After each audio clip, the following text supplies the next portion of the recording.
जो मर्डर हुआ उसके बारे में थोड़ा जानकारी दें कि पुलिस ने उसको सॉल्व कर लिया है। जी, रायपुर मैदान में रविवार के दिन 16 तारीख को हमें एक कंप्लेंट मिली थी, जिसमें ये बताया गया कि एक घर में एक महिला जो मृतक पाई गई है। तो काफ़ी हमारी टीम जैसे एसएचओ साहब और मैं खुद वहाँ पे मौके पे गए थे, तो हमने देखा कि थोड़ा निशान उनके गले पे पाया गया। तो हमें लगा कि कहीं न कहीं इसके ऊपर किसी न किसी का षड्यंत्र हो सकता है या इन्हें गला दबाकर मारा गया है। तो जो हमारा प्रोसेस है, सबसे पहले तो मैंने अननोन के खिलाफ वहाँ एफआईआर दी थी 103(1) में। तो हम इन्वेस्टिगेशन में जुट गए थे उसी समय। तो जैसे इनकी सीडीआर वगैरह हमने जो अप्लाई की थी वो आई, एनालाइज़ किया, तो हमें पता लगा कि इसका जो हस्बैंड है वो उस तारीख को घर पे आया था, क्योंकि वो पिछले 7-8 साल से घर नहीं आ रहा था। तो हमारा जो शक था थोड़ा मेरा उसी ओर डाइवर्ट हुआ था कि हो ना हो तो इसका हस्बैंड हो सकता है। तो हम उसकी लोकेशन के ब्याह पे हमने जब देखा कि वो 16 तारीख को ऊना में आकर के और 16 शाम को रविवार के दिन वो ऊना से रेलवे स्टेशन से दिल्ली चला गया। तो काबिल तारीफ़ काम रहा एसएचओ साहब का, जिन्होंने दिल्ली जा कर के इसको कैच किया और वापस आए। तो कैच करते उसने ये कबूल भी किया कि मैं घर आया था और मैंने एक रस्सी का दबाव बनाकर उसके गले के ऊपर की मैंने उसको मारा है। तो एक बड़ी सफलता रही। सिर्फ 48 घंटे में इस चीज़ को हमने सुलझाया है। इसके लिए मैं एसएचओ साहब का बहुत बहुत धन्यवाद भी करता हूँ कि इतना तेज़ तर्रार होना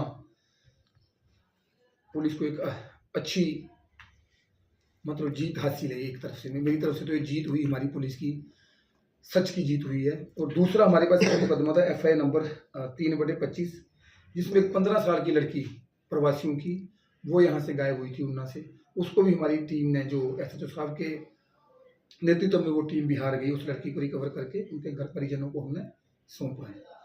सर, हिमाचल जैसे शांत राज्य में इस प्रकार के फिल्मी स्टाइल से हत्याएं हो रही हैं, क्या कारण मानते हैं आप? देखिए, ये इसको हम आप ये बोलते हैं कि मानसिकता, ये मानसिक जो अपराधी होते हैं इनकी मानसिकता बड़ी कमज़ोर होती है। छोटी-छोटी बात पे गुस्सा हो जाना या छोटी-छोटी बात के बड़े इश्यू बना देना, ये ना मानसिक रूप से ये लोग कमज़ोर होते हैं।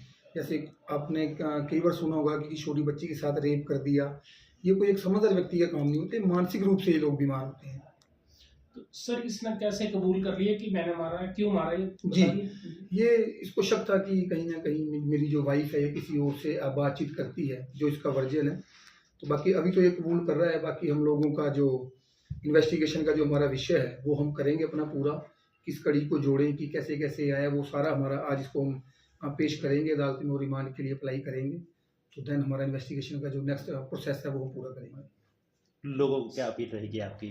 मेरी यही अपील रहेगी कि समझदारी से पेश आना चाहिए। अगर घर में कभी गृह क्लेश हो भी जाए तो उसे बैठ करके बुद्धिजीवियों, गाँव के प्रधान, पंच, अपने माँ-बाप को, अपने रिलेटिव्स को उसमें इन्वॉल्व करें।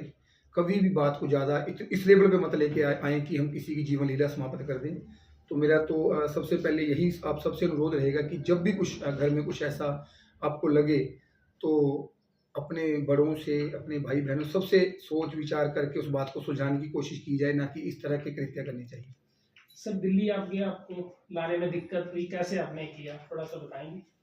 वो अभी तो लाने में दिक्कत होती है अब जी, मतलब वो डीएसपी साहब को देखिए, परेशानी तो होती है। सर पर कैसे ये देखिए, ये इन्वेस्टिगेशन का विषय ये हमें शेयर भी नहीं करना चाहिए, नहीं तो जो जहाँ दिल्ली आप पहुंच के भीड़-भाड़ क्षेत्र है। हाँ, तो वही मैं बता रहा हूँ, इन चीज़ों में बहुत परेशानी होती है। मैं तभी मैंने बोला है कि ऐसा तो जो रोहित जी हैं इनका काबिल तारीफ़ ये काम है। टेक्निकल ये चीज़ें होती हैं वो हम शेयर भी नहीं करना चाहते, पर ये तो है ही।